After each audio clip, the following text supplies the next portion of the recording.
Hello everyone, my name is Flavio Monfrini. I'm a partner at GT & Partners, an Italian independent law firm with offices in Milan, Rome and Brescia. Here with me today, my colleague Ioanna Michalopoulou, managing partner of Michalopoulou & Associates. Ioanna is an expert in the field of medical devices, pharmaceuticals, biotechnology and other life sciences matters. Hi Ioanna.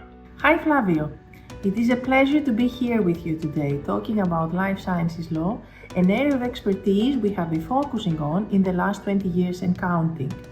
It is true that pharma and healthcare are being massively disrupted due to information technology, and there is a business need to keep up with that. So what's new on the Product Liability Directive? Why is it important? EU policymakers reached a political agreement on December 14th last year on legislation to bring the product liability regime in line with technological developments and AI Act, notably covering digital products like software, which includes artificial intelligence. And what are the key challenges for life sciences companies? There are three key challenges to note. First, reversal of the burden of proof. According to the new directive, defendants can be ordered by national court to disclose relevant evidence that is at their disposal. Second, disclosure of confidential information. Although the courts are to ensure that they limit the disclosure of evidence to what is necessary and proportionate, this will definitely increase the burden of disclosure on manufacturers, which is relatively limited in most member states now, and inevitably raise confidentiality issues. Third, presumption of liability.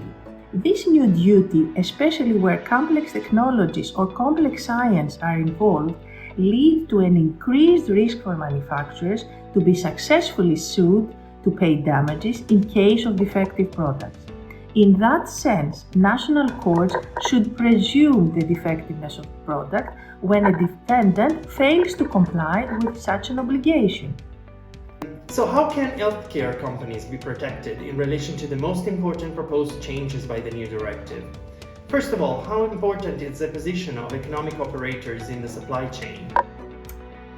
Under certain circumstances, where the manufacturer cannot be held liable, for example, does not have an established base in the EU, other economic operators can be liable, such as the manufacturer of a product or component, the provider of a related service, the authorized representative, the importer or distributor.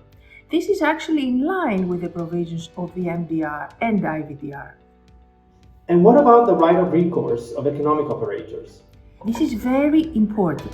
The EU Parliament included the principle that whenever more than one economic operator is deemed liable for the same damage and is ordered to pay compensation, each one will have the right of recourse against the others. The scope of the directive is widened in this respect. Economic operators should therefore strengthen their precise position in the supply chain by including specific contractual clauses on their rights and obligations. Let's talk about damages. What does the PLD provide?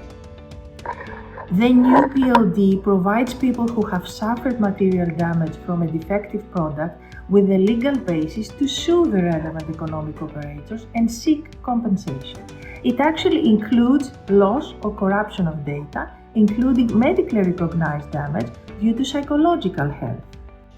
And is there any liability exemption? The new directive has no limits in terms of threshold. What is new is that the Parliament has pushed through an exemption from liability for producers of software components for a defective product who are micro or small companies when they place that software on the market, provided that another economic operator is liable. And what is the time limit for claims under the Product Liability Directive? Are there any GDPR implications?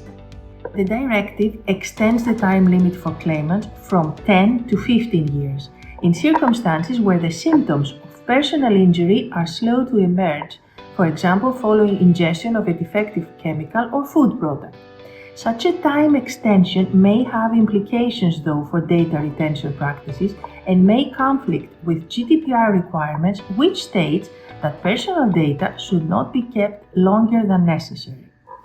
Thanks, Ioanna, for today's insightful comments on the new Product Liability Directive. Thank you for your attendance. And stay tuned, everyone, for new Alliance videos on hot topics in the life sciences area.